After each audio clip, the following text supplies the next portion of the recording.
What's going on, guys? It's the Cowboy King of Entertainment, and I'm back with another video. And today I want to get into something that I've been dreaming of doing, and that is Forspoken versus Hi-Fi Rush. So guys, let's get into it because it's gonna be epic. 'Cause I'm a cowboy. Oh man.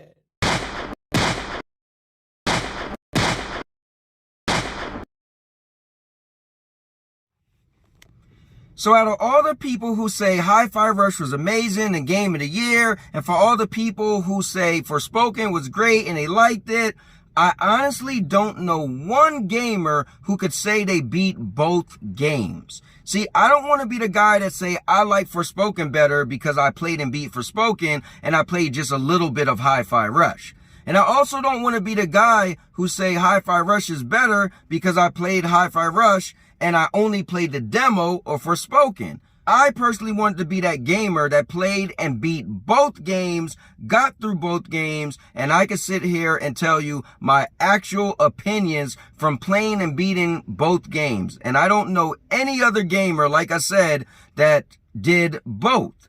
But the main reason I'm making this video is because a lot of the console war nonsense has to do with it. So I personally want to know myself. See, I heard so many people on Xbox say that Forspoken was a failure and it wasn't good. And when I was playing the game, I was like, man, I really like this game. It's kind of cool. I'm shocked that everybody's saying they don't like it. And then Hi-Fi Rush came out, and I heard it was game of the year. It was amazing. It's Devil May Cry fans would love it.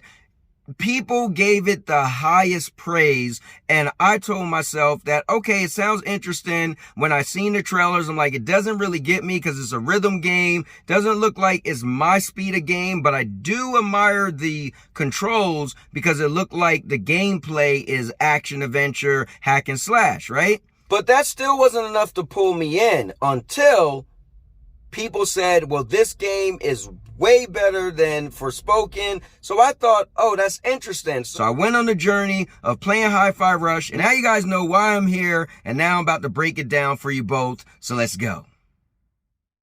So I'm going to break both games down into three categories. One is going to be gameplay, two is going to be story, and three is going to be graphics, or I can switch it up anyways, but those are the three things we'll be going off of. So since I beat Forspoken first, let's talk about that a bit. Forspoken, I thought the gameplay was great, right?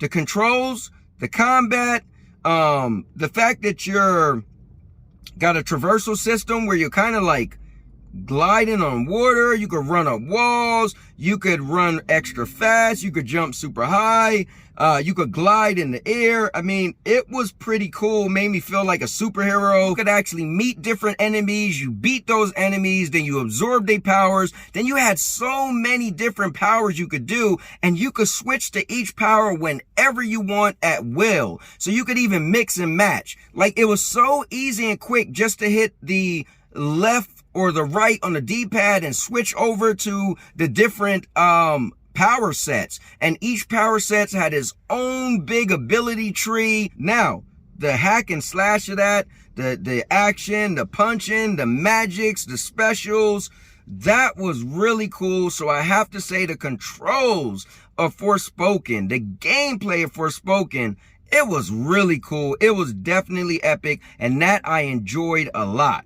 Now, the controls and the gameplay of Hi-Fi Rush was cool.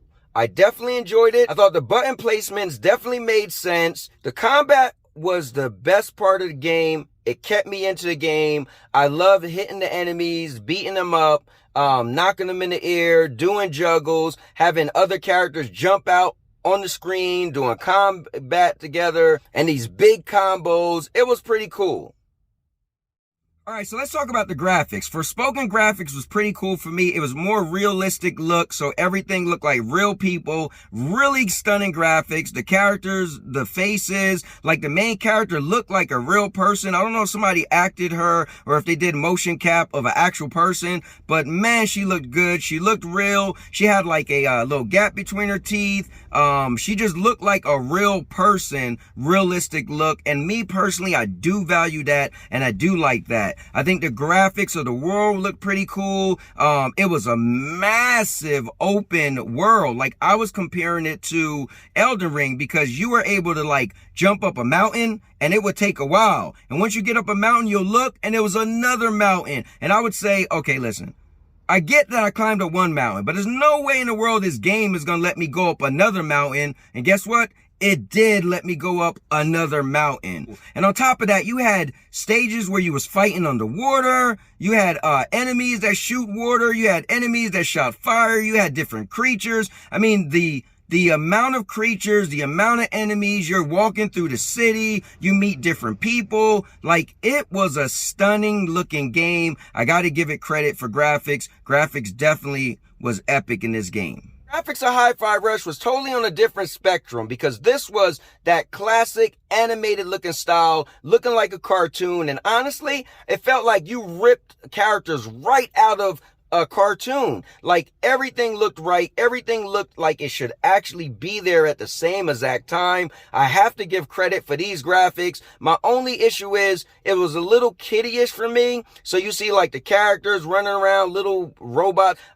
That's really not my thing. But personally, that's a preference thing. As far as the graphics, it was great. And the game design was really cool. You went to very different places. You could jump on zip lines certain times out of the game where you would fly all around on the zip line or get dragged through. You had to dodge and dip out the way of things. Like, the graphics was really good. Like, all the different scenery, all the different places. I definitely thought it was cool as well. And the graphics I thought was epic for this game.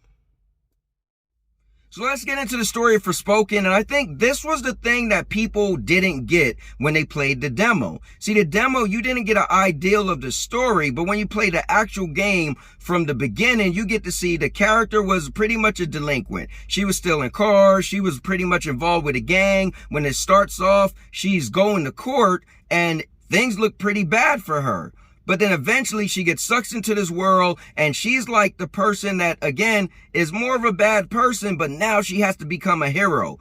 That story arc for me was pretty cool. It was like the redemption story arc. You follow through with her as she's doubting herself. She can't be a hero. She only want to find her way to get back home. She doesn't care about this new world she got sucked into, and it was pretty cool to see how she changed. And I know a lot of people was upset with her personality. Ooh. So she was just a New York City girl. She cursed after every 5 words. Not my problem. Look, I'm gonna take the Balo resin back to Sepal, save Break Bob, and get the fuck back to New York. Done and done. But I think that made her character pretty good. I think that added the levels and the layers to the actual story because she wasn't your typical goody two-shoe character. She wasn't your typical I gotta save the world character. She was the brash New York character. She don't care. And when she's in another world and she just cursing, the other people that's looking at her are kind of like taken back, like, wait, what's going on with her? And she don't even care. She's like, yeah, and what? So what? So honestly, the story was dynamic for me. It wasn't the same old story, and I was really involved with the character and who she was and how she's trying to get out of here and her connections with the different people also.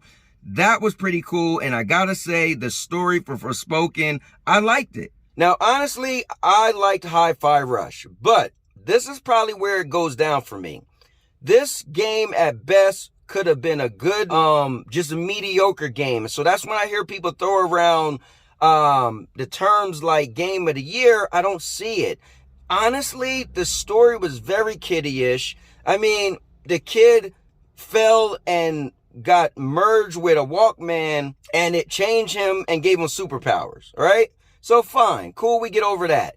The different characters that joined him on his quest, everything was just silly. Now I get it. It worked because the anime style, but when you try to take this game serious, it just was kind of hard to do that. I'm not going to lie to you.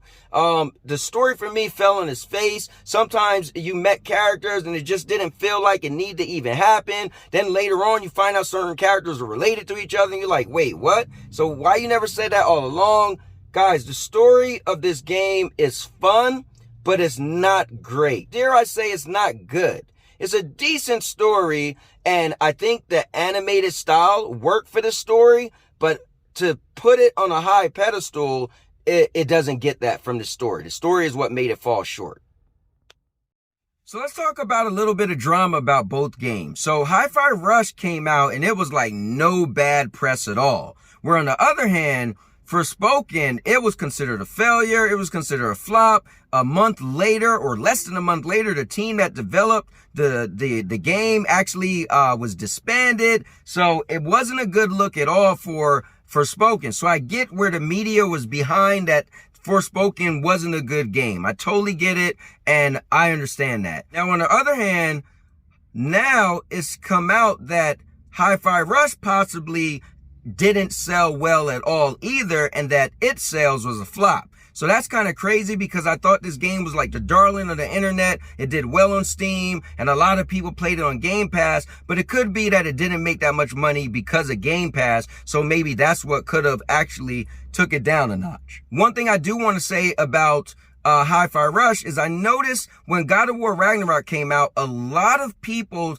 talked about the supporting characters in the game actually would give out opinions or give out advice or actually give out tips and tell you how to actually figure out certain things in the game. That was considered a bad thing. Oh, they shouldn't have characters telling you everything in the game. And I remember that being a big deal. But I don't see the same down the middle because Hi-Fi Rush, as I played it, I would hear the characters, supporting characters, say, hey, you're not doing this. Hey, you're not doing that. And I didn't hear not one person actually complain. So I personally just wanted to throw that out there myself. Subscribe to the most epic channel on YouTube for live streams every week. Daily videos. Subscribe.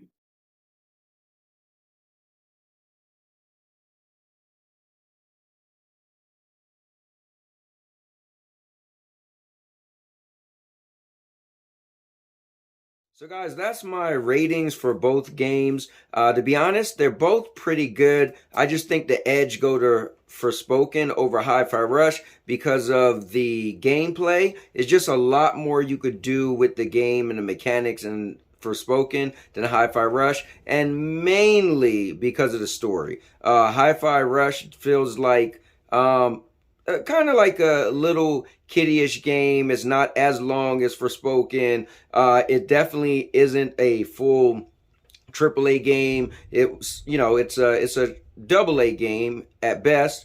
And whereas even if a lot of people don't want to hear it, but Forspoken, when you play it, you beat it. For me, the graphics, the story, the gameplay, it's definitely a AAA game. So I think Forspoken definitely gets the edge. But thank you guys for watching. Make sure you check out all the other videos. I'll link a video at the end of this video so you guys can check it out. And with that being said, I'll make you famous.